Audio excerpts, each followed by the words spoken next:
जय हिंद साथियों। तो आप सभी का स्वागत है आपके अपने यूट्यूब चैनल सिद्धार्थ यूपीएसआई में। आप सबका बहुत बहुत स्वागत है। तो आइए हम स्टार्ट करते हैं भारतीय राज्य व्यवस्था की तरफ से कुछ इम्पोर्टेंट क्वेश्चन के विषय में, जो कि एग्जाम के अगर बीच से देखा जाए तो बहुत ही ज़्यादा इंपॉर्टेंट है।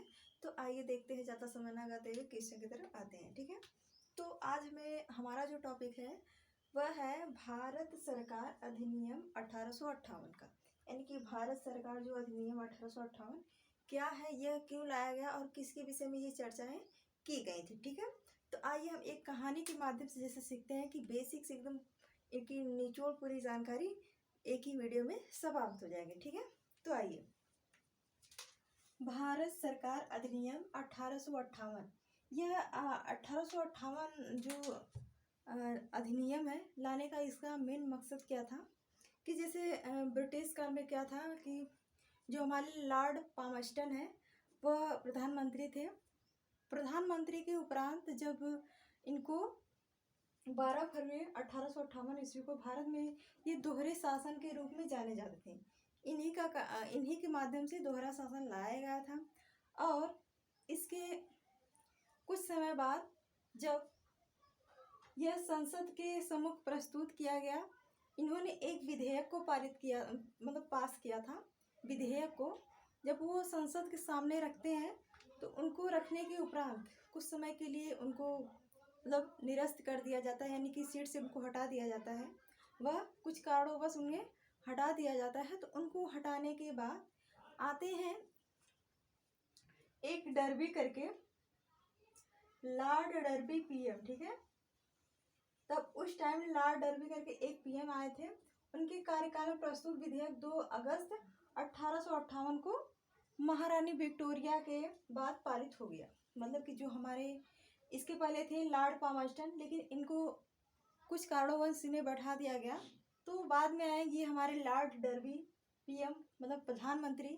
आने के बाद ये उनके कार्यकाल में प्रस्तुत विधेयक भी पास हुआ, पारित हुआ और महारानी विक्टोरिया के हस्ताक्षर पारित हो गया। वही यह भारत सरकार अधिनियम 1858 कहलाया। मतलब कि जो हम महारानी विक्टोरिया हैं वह एक विधेयक पास करवाती हैं, करवाने के बाद उनका जब सिग्नेचर हो जाता है, हस्ताक्षर हो जाता है, तो यही आगे चल के 1858 का अधिनियम कहलाता है। तो इसकी रही एक मुख्य भूमिका। आगे आते हैं इनके अगर बिंदु की बात की जाए तो अगला है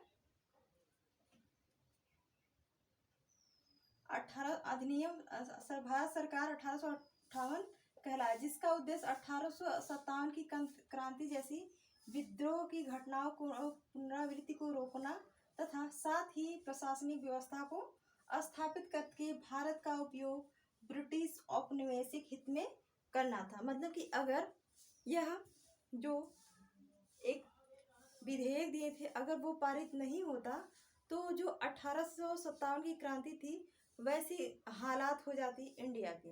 तो यह सब ना करते हुए कि उन्होंने सोचा कि 1857 जैसी घटना ना हो, तो उन्होंने तुरंत ये विधेयक को पारित कर दिया।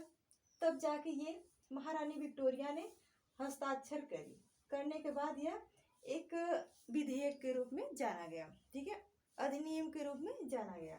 ठीक, आइए आते हैं अगले टॉपिक बिंदु पर।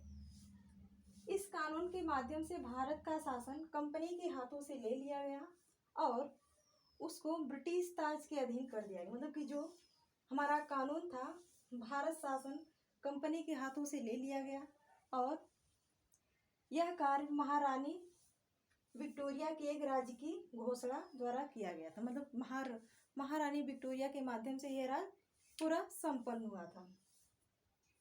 ठीक है, आगे आते हैं। जिसे भारत के प्रथम वायसराय लॉर्ड कैनिंग ने इलाहाबाद में 1 नवंबर 1858 को उद्घोषित किया कि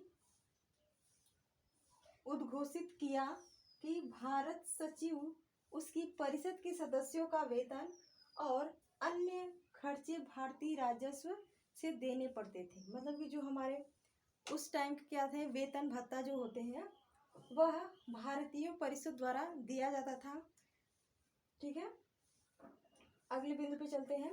इस परिषद का मुख्य कार्य भारत सचिव भारत परिषद का अध्यक्ष होता है। मतलब कि भारत का मुख्य कार्य भारत का सचिव को ही करना पड़ता था, प्लस भारत सचिव परिषद का वह अध्यक्ष भी हुआ करता था।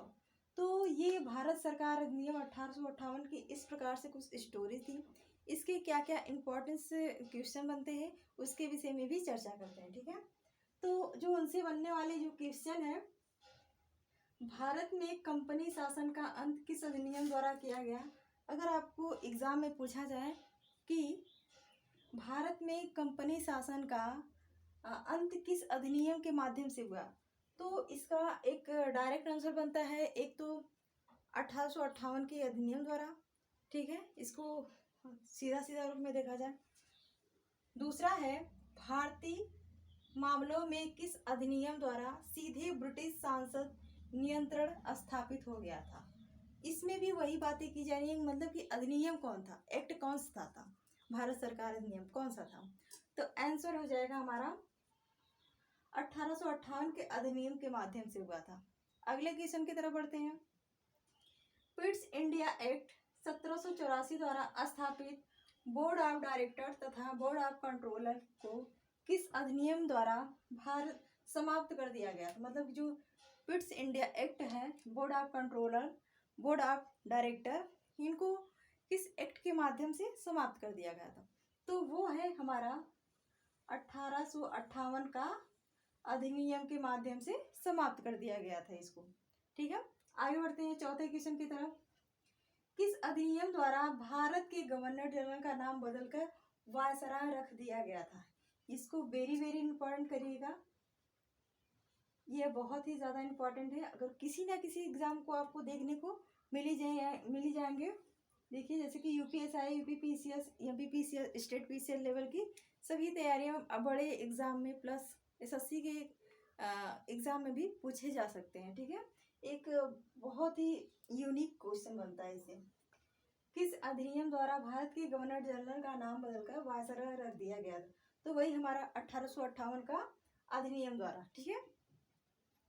अगले आते हैं 5 क्वेश्चन पे। भारत की शिक्षित वर्ग द्वारा किसे अपने अधिकारों का मैग्ना कार्टा कहा गया, तो किसे मैग्ना कार्टा कहा गया है। वह एक लेडी सी थी, एक जैसे रानी लक्ष्मीबाई उस समय क्रांतिकारियों में से एक मानी जाती थी, ठीक उसी प्रकार 1858 का जो भारत सरकार अधिनियम है उसमें महारानी विक्टोरिया को एक शिक्षित वर्ग द्वारा इसे अपने लोगों ने मैग्ना कार्टा कहा, तो वो हमारा आंसर हो जाएगा ब्रिटिश महारानी विक्टोरिया के 1 नवंबर 1858 की घोषणा को, ठीक है, मैग्ना कार्टा कहा गया, ठीक है। तो ये रहे हमारे सारे क्वेश्चन भारत सरकार अधिनियम 1858 से, और ये बहुत ही ज़्यादा इम्पोर्टेंट है भारतीय राज्य व्यवस्था में। तो ये आपको कैसा लगा हमें ज़रूर बताएं, और ये इसी तरह आप लोग वीडियो को लास्ट तक ज़रूर बने रहिए।